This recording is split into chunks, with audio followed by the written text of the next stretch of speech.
The saviour studies में आपका एक बार फिर स्वागत है। आज हम समझेंगे कि संविधान होता क्या है और हम बात करेंगे भारतीय संविधान के विषय में। ठीक है, हम ये बात करेंगे कि भारतीय संविधान की शुरुआत कैसे होती है, कहाँ से इसकी नींव पड़ती है, वह कौन से कानून बनते हैं जो आगे चलकर भारतीय संविधान में परिवर्तित हो जाते हैं। ठीक है, तो चलिए शुरू करते हैं। यहाँ हम देख रहे हैं कि 1757 में प्लासी का युद्ध होता है और 1764 में बक्सर का युद्ध होता है। जब ये दोनों युद्ध अंग्रेजों के द्वारा जीत लिया जाता है तो हम आगे देखते हैं बंगाल पर अंग्रेजों का प्रभुत्व स्थापित हो जाता है और कंपनी के द्वारा, मतलब कि ईस्ट इंडिया कंपनी के द्वारा समय समय पर एक्ट बनाए जाने लगते हैं। ठीक है, अब ये एक्ट कैसे बनते हैं और उन एक्ट में कौन कौन से परिवर्तन होते हैं, कौन कौन से बदलाव होते हैं, इनके बारे में हम देखते हैं। इसमें जो सबसे प्रमुख है, हम देख रहे हैं कि 1773 का रेगुलेटिंग एक्ट है।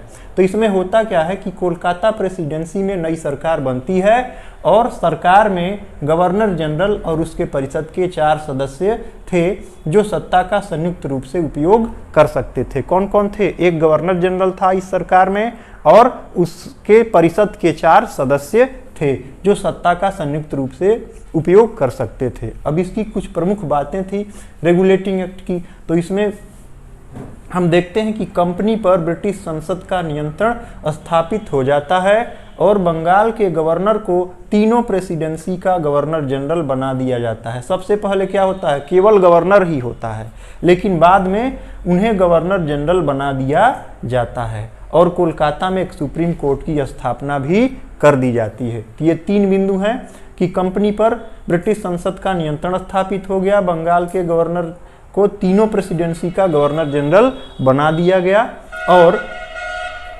कोलकाता में एक सुप्रीम कोर्ट की स्थापना भी की गई।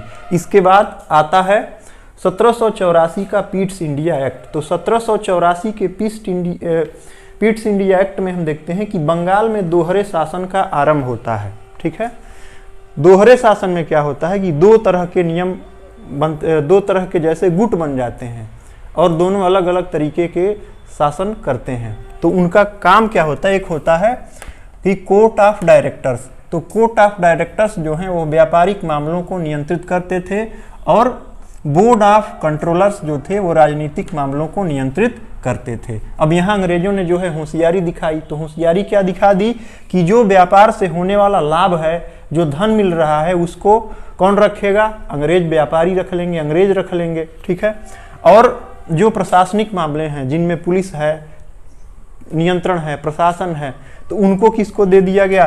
दूसरे लोगों को। किसको? बोर्ड ऑफ कंट्रोलर्स को दे दिया गया।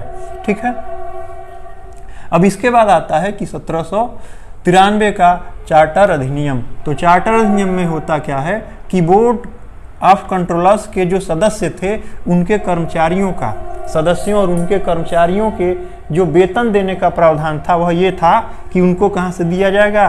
भारतीय राजस्व में से दिया जाएगा। जो भारतीय राजस्व से, कर से, टैक्स से जो पैसा प्राप्त होगा उनसे उनके कर्मचारियों को जो है वेतन दिया जाएगा। ठीक है, अब आता है 1813 का चार्टर अधिनियम। तो इसमें होता क्या है कि कंपनी के अधिकार पत्र को 20 वर्षों के लिए बढ़ा दिया गया। अधिकार पत्र क्या था? क्योंकि जब अंग्रेज व्यापार करने भारत आते हैं तो उनको एक अनुमति मिली होती है, कागज़ मिला होता है, लाइसेंस समझ लिए, जिस पर ब्रिटेन की जो सरकार होती है वह एक उनको अनुमति दी होती है, परमिशन दी होती है कि तुम पूरब के देशों में आप जा करके व्यापार कर सकते हो। तो उनके इस अधिकार को क्या कर दिया गया? 20 वर्ष के लिए बढ़ा दिया गया। और लेकिन होता क्या है, आगे समझने की बात यह है कि कंपनी का भारत के साथ व्यापार के एकाधिकार को समाप्त कर दिया गया। जो भारत के साथ कंपनी का जो व्यापारिक एकाधिकार था उसे समाप्त कर दिया गया। लेकिन जो पूर्व के देश थे, जिसमें चीन था और सारे पूर्व के देश थे, उनके साथ 20 वर्षों के लिए उनका व्यापार जारी रहा और कुछ शर्तों के साथ, कुछ सीमाओं के साथ, कुछ नियमों के साथ जो ब्रिटेन के नागरिक थे उन नागरिकों को भारत में व्यापार करने की अनुमति दे दी गई। ठीक है, इसके बाद हम देखते हैं कि 1833 का, ठीक है, चार्टर अधिनियम आता है। ठीक है। तो इसमें क्या क्या होता है, कौन कौन सी बातें होती हैं कि कंपनी का व्यापारिक एकाधिकार पूरा का पूरा क्या होता है, समाप्त हो जाता है। अब कंपनी व्यापार करने के अधिकार से वंचित हो जाती है, ईस्ट इंडिया कंपनी। और कंपनी का कार्य क्या रह जाता है, ब्रिटिश सरकार की ओर से भारत पर शासन करना रह जाता है। और बंगाल के गवर्नर जनरल को भारत का गवर्नर जनरल बना दिया जाता है, ठीक है। और भारतीय कानूनों का वर्गीकरण होता है, क्योंकि हम यहाँ देख रहे हैं कि समय समय पर क्या होता है, कई सारे एक्ट और कई सारे अधिनियम बनने लगे। तो जब कानून जब अधिक हो गए तो उन कानूनों का क्या किया गया कि वर्गीकरण किया गया, कैटेगराइजेशन किया गया, क्लासिफिकेशन किया गया कि एजुकेशन से संबंधित कौन सारे कानून हैं, टैक्स से कौन सारे कानून हैं, भूमि से संबंधित कौन सारे कानून हैं, और तमाम ऐसे कानून हैं जिनका वर्गीकरण जो है किया गया। तो कानूनों का वर्गीकरण किस में होता है, 1833 के चार्टर नियम में होता है।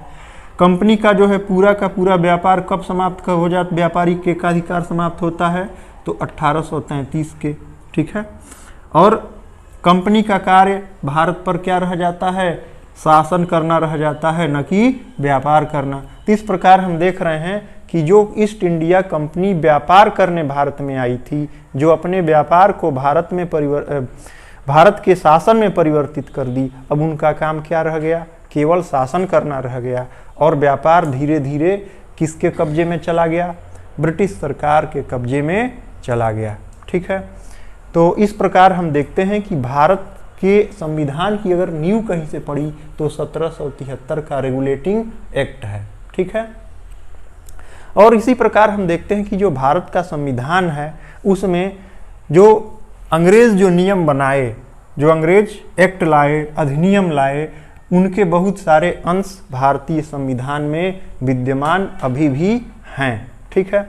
अब हम बात कर लेते हैं मूलतः संविधान होता क्या है। तो संविधान ये होता है कि सिद्धांतों का समुच्चय होता है, सिद्धांतों का समुच्चय होता है संविधान, जो किसी देश को चलाने के लिए काम में लाया जाता है। वह सारी नियमावली, सारे कानून की एक किताब होती है जिससे देश चलाया जाता है, ठीक है। तो इस वीडियो में इतना ही, अगले वीडियो में नई जानकारी के साथ फिर मिलेंगे। वीडियो पसंद आए तो वीडियो को लाइक करिए, शेयर करिए और चैनल को सब्सक्राइब करिए। अपने भाई को बहुत सारा प्यार दीजिए ताकि और बेहतर कंटेंट आपके लिए मैं लाता रहूं।